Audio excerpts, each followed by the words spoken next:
Today we will study post-colonialism, which comes under the topic literary criticism and theory.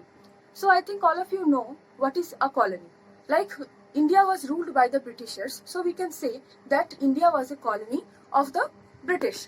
Now, when you see the term post-colonialism, what do you think? Which span of time should be called as post-colonial?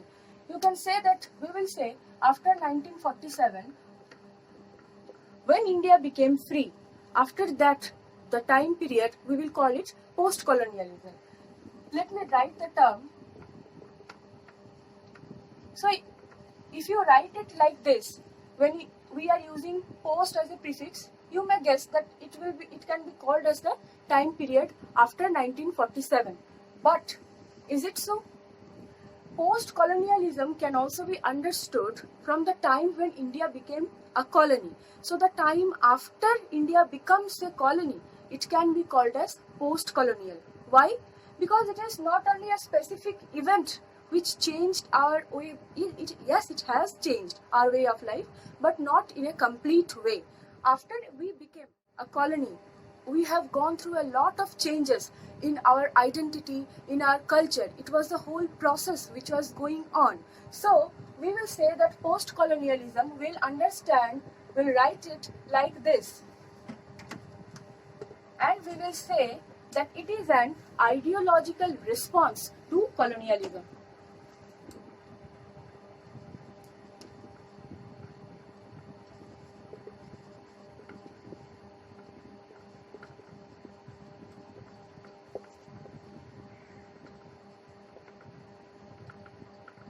And there has been a lot of change in our identity,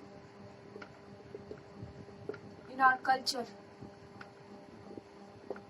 So all this change, all this making up, shaping up of our identity in a new way because of colonialism, we will read everything in post-colonialism.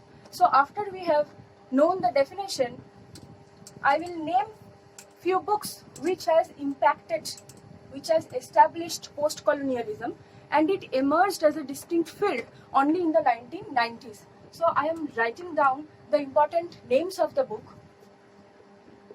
In other words, by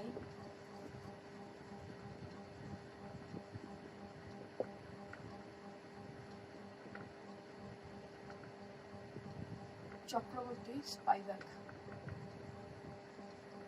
The book came in 1987. Next book is The Empire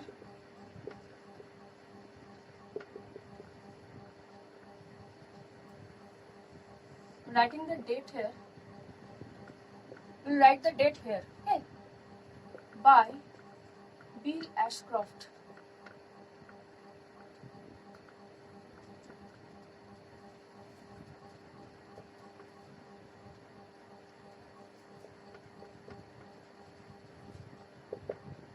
Nation and Narration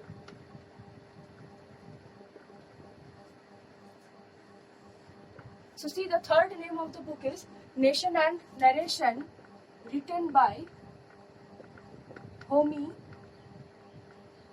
K. Bhabha. So it is not Homi J. Bhabha. He is a scientist, but the name of the book is written by Homi K. Bhabha, who is a scholar and he is a theoretician.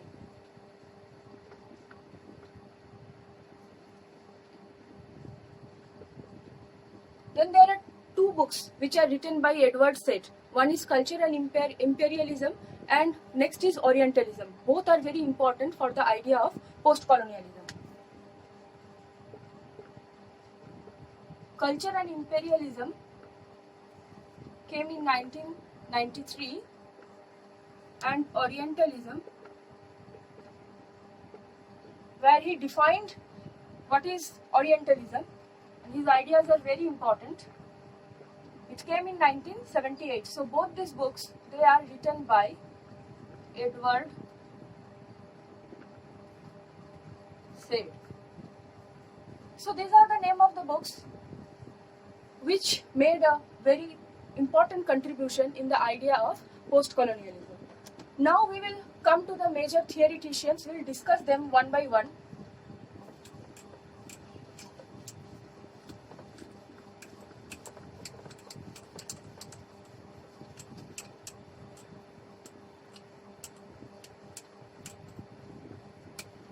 I think in this video we will discuss only two theoreticians.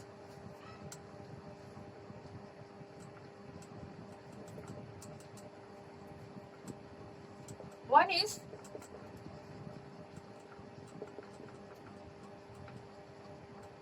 Frantz Fanon.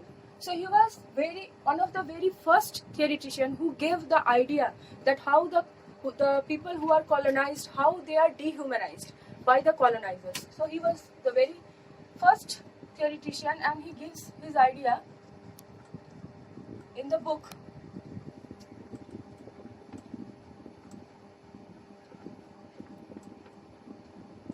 The Wretched of the Earth, which came in 1961. So he was a psychiatrist, he was a doctor, and while he was dealing with the patients who has gone through this experience of colonization, he found that he actually supported the Algerian Revolution against France, which took place in 1954 to 1962. So he found out that the colonized people, they are dehumanized. So he told that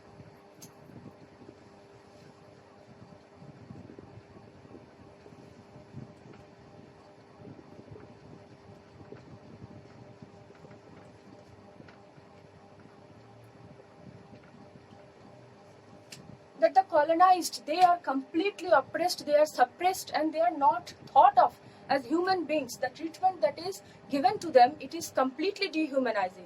And for that, he supported violent revolution to get freedom, so that the people of the colony, the natives, they should adapt violent methods to get freedom from their colonial power. So he supported violent methods to get freedom. And he also claimed that to do this, we have to take the very first post-colonial perspective should be what? That we should be proud of our culture or our past.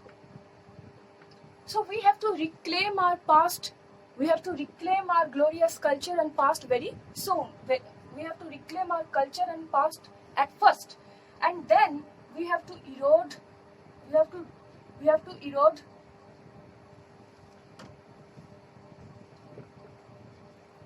colonial perspective.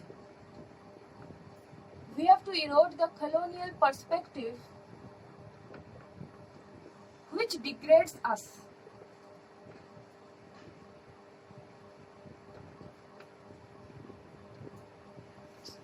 So, you see that we have to erode the colonial perspective which degrades us, and we have to take pride in our own culture. So this is all about Frantz Fanon, and next we will discuss Edward Said and his views on Orientalism. So you have to remember the name of his book and his 2-3 ideas. That's all.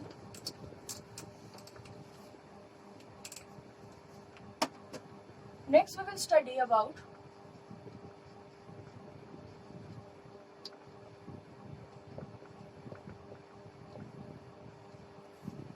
Orientalism and what he described in it. So it was a book by Edward Said, as we have already said before.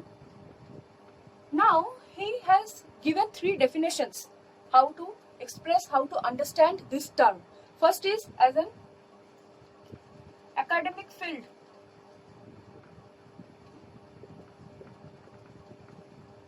Next is as an ideology. Third is as a discourse by which